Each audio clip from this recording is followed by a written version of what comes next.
बिस्मिल्लाहिर्रहमानिर्रहीम। अस्सलाम वालेकुम students, welcome to CBEL concept based education learning YouTube channel. मैं हमाद अहमद आपका ट्यूटर। आज की इस वीडियो में हम बात करेंगे बीकॉम पार्ट 1 की और इसका सब्जेक्ट है फाइनेंशियल अकाउंटिंग। तो स्टूडेंट्स, आपको पता है हमने रेक्टिफिकेशन ऑफ एरर के चैप्टर को स्टार्ट किया हुआ है। आज हम उसकी बहुत important problem paper point of view से करेंगे, प्रॉब्लम नंबर 11। तो आप स्टूडेंट्स ने इस प्रॉब्लम को एंड तक देखना है ताकि आपको इसकी कंप्लीट समझ में आए। मैं क्यों इंपॉर्टेंट कह रहा हूं वो जब मैं आपको प्रॉब्लम समझाऊंगा तब उसके अंदर मैं आपसे शेयर करूंगा। तो स्टूडेंट्स, वीडियो को स्टार्ट करने से पहले आप स्टूडेंट्स से ये रिक्वेस्ट है, वीडियोस को लाइक करें, चैनल को सब्सक्राइब करें और बेल आइकन को तो जरूर हिट करें। और इसके अलावा इन वीडियोस को ज्यादा से ज्यादा अपने फ्रेंड्स में भी शेयर करें ताकि उनके भी इस चैप्टर के रिलेटेड जितने भी कंसेप्ट्स क्लियर नहीं है वो क्लियर कर पाएं। तो स्टूडेंट्स, अब आप अपनी बुक ओपन कर लें सुहेल अफजल प्लस MRF की। तो हम क्वेश्चन नंबर 11 यानी कि प्रॉब्लम नंबर 11 की रीडिंग करते हैं। तो क्वेश्चन है, the trial balance of a trader did not agree, the accountant transfer the difference to the suspense account and subsequently detected the following mistakes.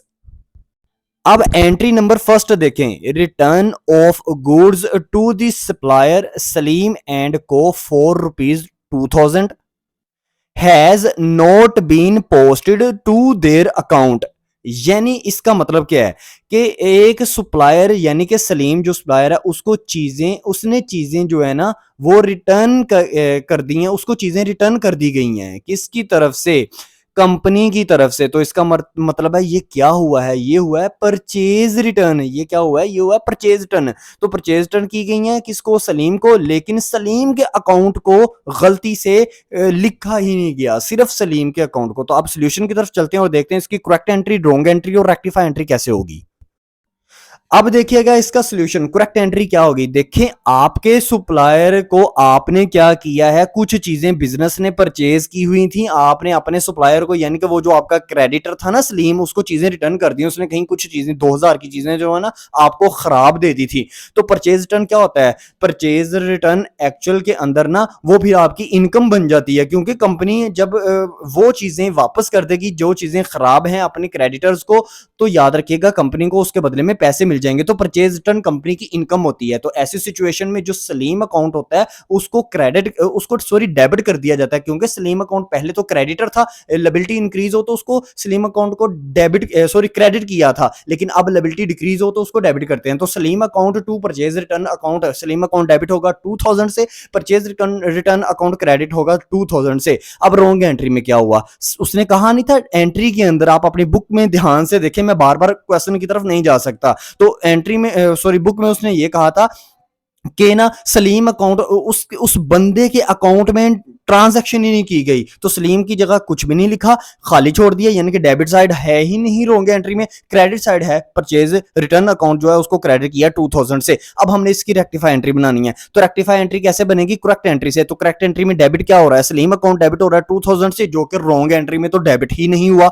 तो आप करेक्ट एंट्री वाला जो सलीम अकाउंट है ना उसको रेक्टिफाई एंट्री में डेबिट कर दो। तो सलीम अकाउंट डेबिट हो गया 2000 से, अब क्रेडिट करना है आपने। तो करेक्ट एंट्री में क्रेडिट हुआ परचेज रिटर्न अकाउंट 2000 से, और रॉन्ग एंट्री में भी परचेज रिटर्न अकाउंट क्रेडिट हुआ 2000 से। तो इसको आप ऐसे काट दो। तो अब देखो क्या कोई मिस्टेक है रॉन्ग एंट्री में जिसको आप ठीक कर लो और वो क्रेडिट साइड पर आ जाए रेक्टिफाई एंट्री की? तो मिस्टेक भी कोई नहीं है रॉन्ग एंट्री में तो एक साइड लिखी थी, एक साइड तो लिखना ही वो भूल गया था। तो ऐसे सिचुएशन में आपको रेक्टिफाई एंट्री को बराबर करने के लिए ना एक अकाउंट ओपन करना पड़ेगा जिसको आप कहेंगे सस्पेंस अकाउंट। तो सस्पेंस अकाउंट को आप क्रेडिट कर दें 2000 से। तो इस तरह आपकी रेक्टिफाई एंट्री बन जाएगी Salim account to suspense account 2000 debit 2000 credit. अब एंट्री नंबर 2 देखें, interest receive for ₹2400 through enter in cash book was not posted in their concerned account। यानी कि क्या हुआ? इंटरेस्ट रिसीव किया कंपनी ने, लेकिन इंटरेस्ट अकाउंट के अंदर उसकी अमाउंट को लिखा ही नहीं रॉन्गली। अब स्टूडेंट्स इसका जरा ना सॉल्यूशन देखें। करेक्ट एंट्री क्या होगी? क्योंकि इंटरेस्ट रिसीव किया, देखिए जब कंपनी को सूद मिलता है तो कंपनी की वो इनकम हो जाती है, और जब कंपनी सूद देगी तो वो कंपनी का इंटरेस्ट होगा एक्सपेंस। तो इस सिचुएशन में कंपनी को इंटरेस्ट यानी कि सूद जो है वो मिला है, तो कैश आया, कैश एसेट बढ़ा तो डेबिट करेंगे, और इंटरेस्ट रिसीव इनकम है, जैसे सेल इनकम होती है तो उसको क्रेडिट करते हैं ना, इसी तरह इंटरेस्ट रिसीव भी इनकम है, ये भी मिले तो इसको क्रेडिट करते हैं। यानी कि क्रेडिट क्यों करते हैं? क्योंकि इनकम इंक्रीज हो तो उसको क्रेडिट किया जाता है। तो करेक्ट एंट्री क्या पास होगी? Sale sorry cash account to interest receive account to 2400 debit 2400 credit. अब रॉन्ग एंट्री क्या हुई? उसने कहा कि कंसर्न अकाउंट में एंट्री ही नहीं पास की। तो कंसर्न अकाउंट कौन सा है? यानी कि वो किसकी बात कर रहा है? एक्चुअल में मेन अकाउंट कौन सा है? वो है इंटरेस्ट रिसीव अकाउंट, तो उसमें एंट्री नहीं पास हुई। लेकिन कैश अकाउंट को डेबिट किया गया है 2400 से, और रॉन्ग एंट्री के अंदर क्रेडिट नहीं किया गया इंटरेस्ट रिसीव अकाउंट को। अब रेक्टिफाई एंट्री आपने बनानी है, तो रेक्टिफाई एंट्री देखें, करेक्ट एंट्री की डेबिट साइड पे क्या लिखा हुआ है? कैश अकाउंट 2400, और रॉन्ग एंट्री में भी लिखा हुआ है कैश अकाउंट 2400 डेबिट किया हुआ है, तो इसको तो काट दें। अब रेक्टिफाई एंट्री के अंदर अभी तक कुछ नहीं लिखा गया। अब देखें करेक्ट एंट्री की क्रेडिट साइड पे क्या लिखा है? वो है interest receive account. Wrong entry की क्रेडिट साइड पर कुछ भी नहीं लिखा, तो इस इंटरेस्ट रिसीव अकाउंट को उठाकर रेक्टिफाई एंट्री की क्रेडिट साइड पर पोस्ट कर दें, तो interest receive account rectify entry की क्रेडिट साइड पे आ जाएगा 2400 से। अब क्योंकि रॉन्ग एंट्री में कुछ ऐसा नहीं बचा जिसको हम ठीक करके और उसको डेबिट कर दें, मतलब जिसको जो गलती हो तो उसको हम डेबिट कर दें, या गलती हो डेबिट तो उसको क्रेडिट कर दें। तो ऐसी सिचुएशन में आपको एक अकाउंट ऊपर वाली एंट्री की तरह ओपन करना पड़ेगा, जिसको कहेंगे सस्पेंस अकाउंट। तो सस्पेंस अकाउंट को करें डेबिट, क्योंकि उस डेबिट के अंदर हमें कुछ भी नहीं था लिखा हुआ रेक्टिफाई एंट्री के अंदर। तो suspense account to interest receive account 2400 debit 2400 credit, ये इसकी एंट्री होगी। अब एंट्री नंबर 3 देखिएगा, purchase return to Mukhtar for ₹3000 have been wrongly entered in the sale return book. यानी कि हुआ क्या? परचेज रिटर्न की मुख्तार को, यानी कि मुख्तार को डेबिट किया, परचेज रिटर्न को मुख्तार से कहीं कंपनी ने पहले से चीजें खरीदी होंगी ना, तो कंपनी ने उसको वापस कर दी, तो मुख्तार को डेबिट कर दिया कंपनी ने और परचेज रिटर्न अकाउंट को क्रेडिट कर दिया। लेकिन गलती से क्या हुआ? गलती से ये हुआ कि कंपनी ने ना परचेज रिटर्न को समझ लिया सेल रिटर्न। तो अब इसका सॉल्यूशन देखते हैं।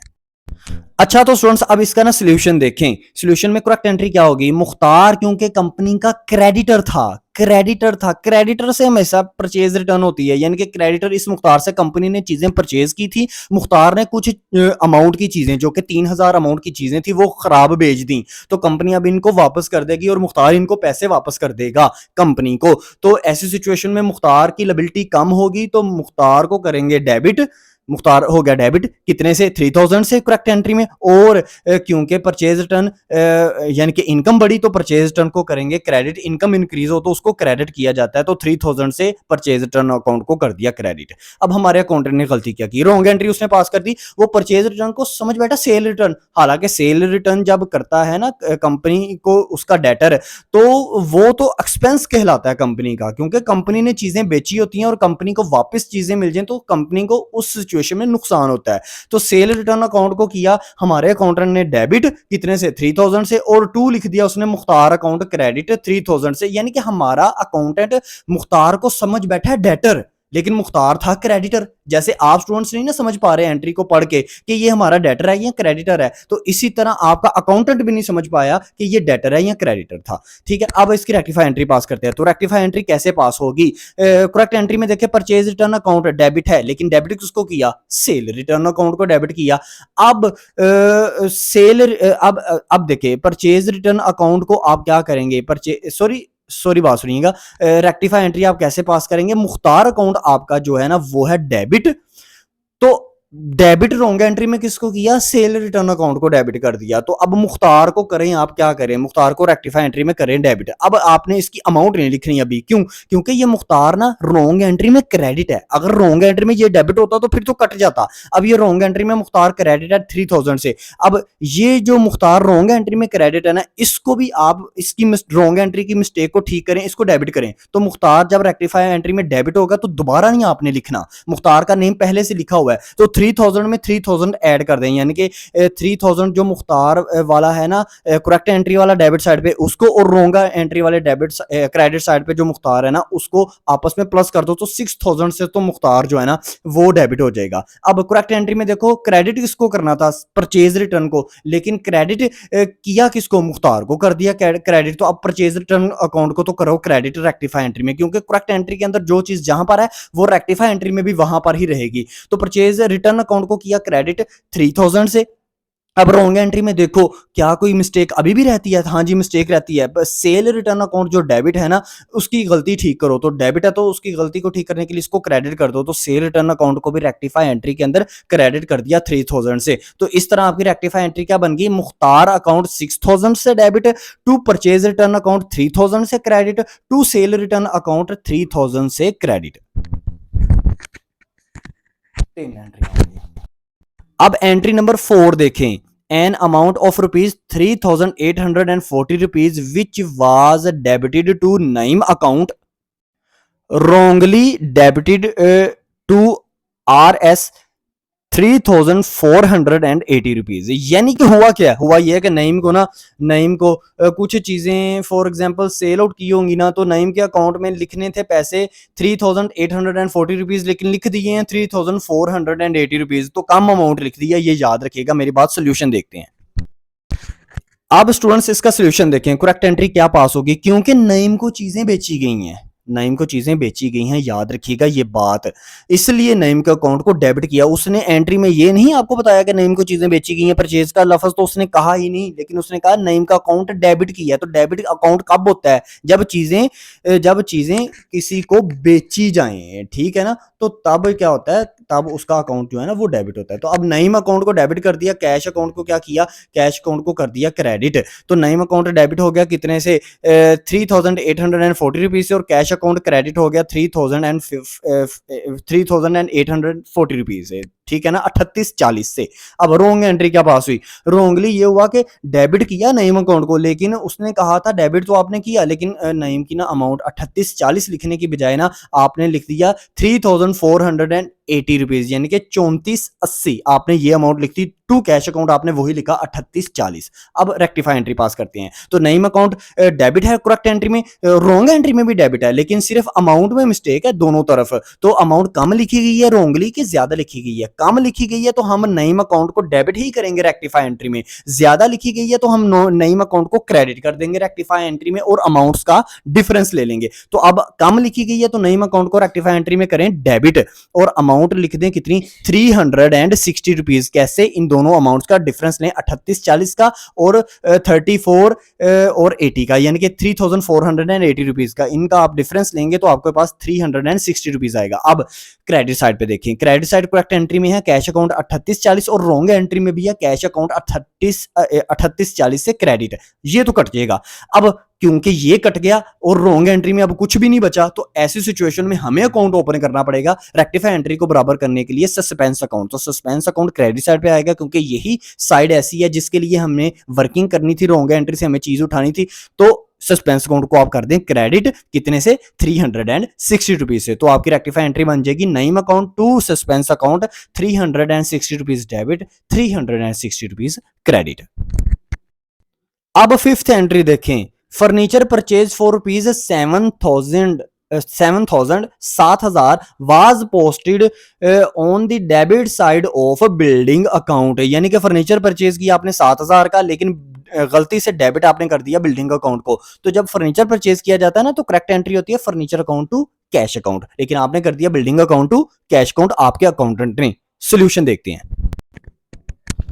अच्छा तो स्टूडेंट्स अब हम इसका सोल्यूशन देखते हैं। देखिए सोल्यूशन में करेक्ट एंट्री क्या पास होगी? अभी मैंने आपको बता दिया, फर्नीचर परचेज किया गया तो furniture as a asset increase हुआ debit, cash account as a asset decrease हुआ तो क्रेडिट है। Furniture account to cash account 7000 debit 7000 credit. देखिए अब स्टार्ट से आपको लेके मैं चल रहा हूं, तो आई थिंक सो आपको ये तो पता होना चाहिए। अब ये एंट्रीज आपको रट जानी चाहिए, स्पेशली ये जो ना परचेज और सेल की एंट्रीज। अब रोंगली क्या हुआ? आपने डेबिट कर दिया, आपके अकाउंटेंट ने डेबिट कर दिया, फर्नीचर अकाउंट को डेबिट करना था, उसने कर दिया बिल्डिंग अकाउंट को डेबिट। तो बिल्डिंग अकाउंट डेबिट 7000 से, कैश अकाउंट क्रेडिट ही उसने सही रखा, 7000 से उसने क्रेडिट कर दिया। रेक्टिफाई एंट्री पास करते हैं। करेक्ट एंट्री में करना क्या था? डेबिट फर्नीचर अकाउंट, लेकिन रॉन्ग एंट्री में डेबिट क्या कर दिया? Building account. तो करेक्ट एंट्री वाला फर्नीचर अकाउंट को डेबिट करें आप, कहां पर? रेक्टिफाई एंट्री के अंदर डेबिट कर दें फर्नीचर अकाउंट को 7000 से, ठीक है ना।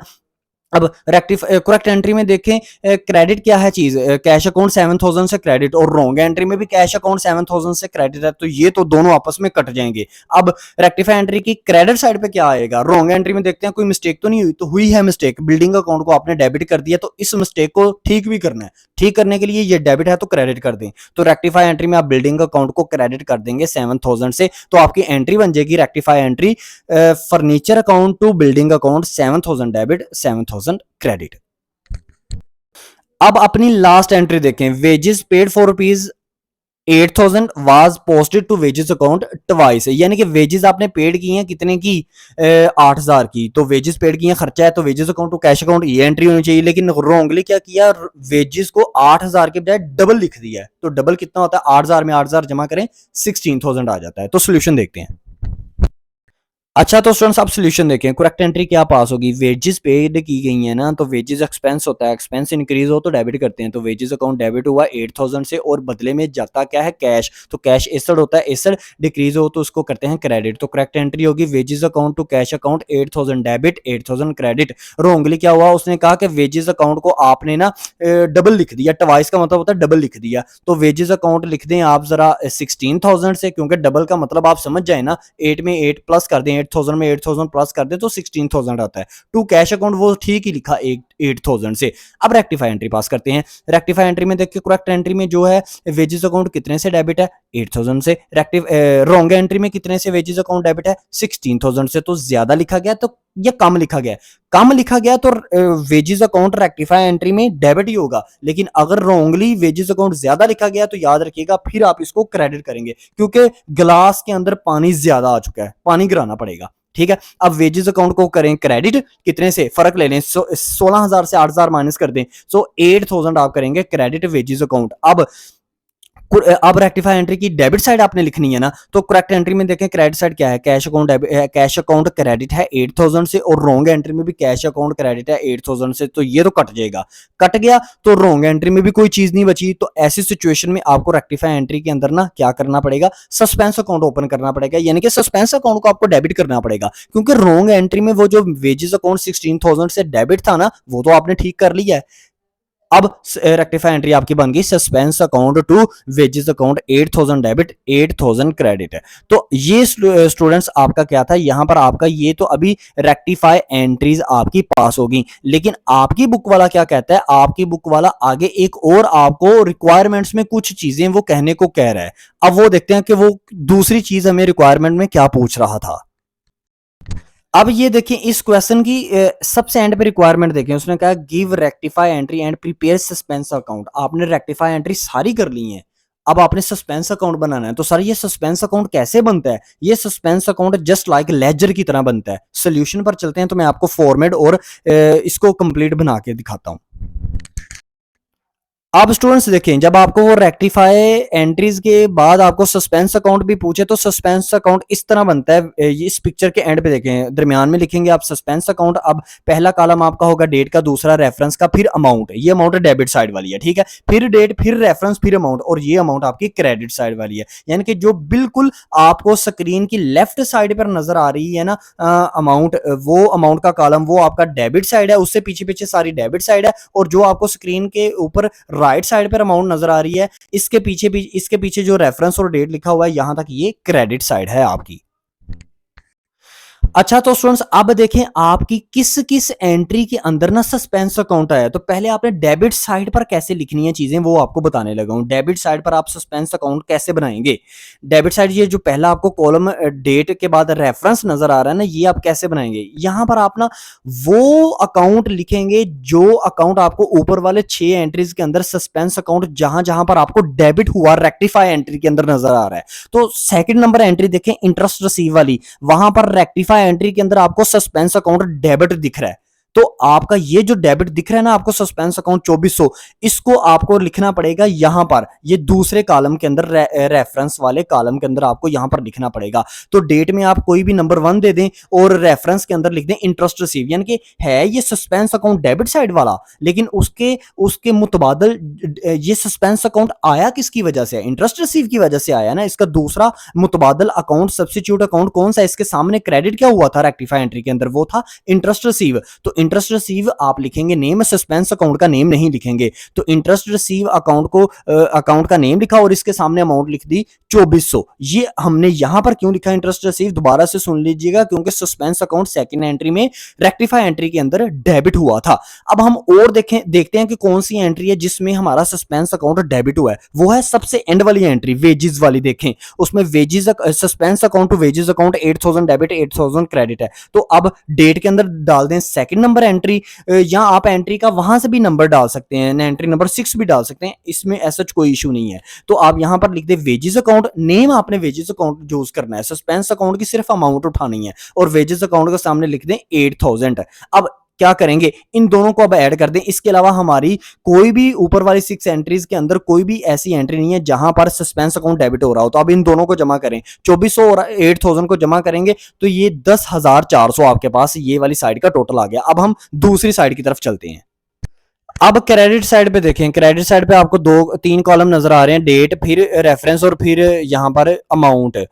तो डेट के अंदर आप क्या लिखेंगे, आप कोई भी डेट दे सकते हैं। मतलब अब हम देखते हैं कि कौन कौन सी एंट्री ऐसी है ऊपर वाली 6 एंट्रीज में, दूसरी और छठी को तो हमने छोड़ देना है। बाकी कौन सी एंट्री है जिसमें सस्पेंस अकाउंट क्रेडिट हुआ है। तो पहली एंट्री देखें, सलीम की वजह से रेक्टिफाई एंट्री के अंदर ना सस्पेंस अकाउंट क्रेडिट हुआ है, यानी कि रेक्टिफाई एंट्री है Salim account to suspense account, यहां पर सस्पेंस अकाउंट क्रेडिट हो रहा है। तो अब आप इसको यहां पर लिखो सलीम अकाउंट, ये मैंने गलती से सलमान लिख दिया, आपने यहां पर सलीम कर लेना है।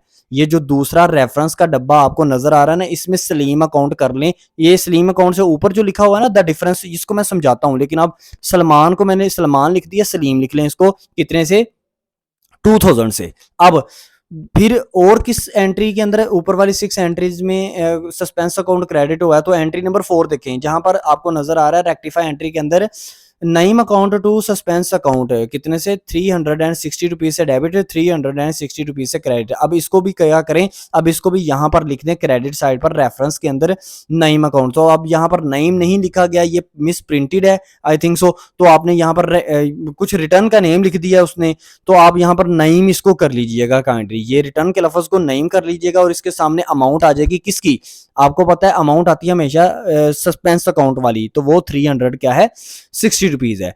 तो अब यहां पर अगर आप देखो ना 360 रुपीज और ऊपर वाला 2000, इन दोनों को जमा करो तो ये आपके पास कितना बनता है, ये आपके पास बन जाता है 2000 में जमा करो 360 रुपीज, तो ये 2360 रुपए बनेंगे। लेकिन डेबिट साइड पर क्या है, डेबिट साइड पर 10,400 रुपया था आपका। तो डेबिट साइड बड़ी है, क्रेडिट साइड थोड़ी आई है, तो डेबिट साइड में से क्रेडिट साइड क्या कर दें, माइनस कर दें। अब जब आप डेबिट साइड से क्रेडिट साइड माइनस करेंगे तो कैलकुलेटर से आपने क्या करना है, 10,400 में से आपने ये 2000 को माइनस कर देना फर्दर, और फिर 360 को माइनस कर देना है। तो आपके पास एक अमाउंट आएगी 8040 रुपीज, यानी कि 8040, ये अमाउंट आपके पास आएगी। अब इस अमाउंट को क्या करें आप, कौन सी साइड छोटी है, क्रेडिट साइड के अंदर छोटी रकम लिखी हुई है, एक 2000 है, एक 360 रुपीज है। तो क्रेडिट साइड पर आप क्या लिख दें, the difference of suspense account कितना आ जाएगा, 8040। इससे अब क्या होगा, इससे आपकी डेबिट साइड भी अब बराबर आ गई, क्रेडिट साइड भी अब आपकी बराबर आ गई। तो यहां पर आपका ये जो क्वेश्चन है ना विद सस्पेंस अकाउंट जो है ना वो क्लियर हो जाता है। आई थिंक सो आपको ये क्वेश्चन समझ में आया होगा। हाँ, जाते मैं आपको ये बात बता देता हूँ कि ये जो आपने ऊपर वाली रेक्टिफाई एंट्रीज पास करनी है, correct account, correct entry, wrong entry और रेक्टिफाई एंट्री, पेपर के अंदर आप करेक्ट एंट्री और रॉन्ग एंट्री इसको एज अ रफ अमल बनाएंगे, लेकिन ये जो रेक्टिफाई एंट्री है ना ये इसको आपको जर्नल के फॉर्मेट में बनाना पड़ेगा, यानी कि डेट, पार्टिकल्स, डेबिट, क्रेडिट इस तरह, और नीचे नरेशन भी लिखनी है। नरेशन कैसे लिखनी है, अगर आपको लिखनी नहीं आती ना तो BEING, बीइंग का लफ्ज लिख के आगे वो सारी कोई भी वो जो उसने एंट्री पूछी हो वो एंट्री लिखें सारी जो आपको क्वेश्चन पेपर में पूछी हो, और आगे लिख दीजिएगा नो रेक्टिफाइड, ये लफ्ज लिख दिया NOW, नो रेक्टिफाइड। तो इस तरह आपका ये जर्नल के अंदर आपने क्या करनी है, रेक्टिफाई एंट्रीज पास करनी है। करेक्ट एंट्री और रॉन्ग एंट्री एज आ रफ अमल आप यूज करेंगे। अब ये आपका क्वेश्चन नंबर 11 था, बहुत इंपॉर्टेंट है पेपर पॉइंट ऑफ व्यू से। वीडियो को बार बार देखें, फिर आई थिंक सो आपको बार बार समझ में आएगी। तो स्टूडेंट्स, आपने इस वीडियो के अंदर आपको कोई भी इशू है तो कमेंट सेक्शन में लाजमी पूछें। इस वीडियो को ज्यादा से ज्यादा अपने फ्रेंड्स में भी शेयर करें ताकि आपके साथ साथ उनका भी बेनिफिट हो। अपना ख्याल रखें, अपने इस यूट्यूब चैनल का भी। अल्लाह हाफिज।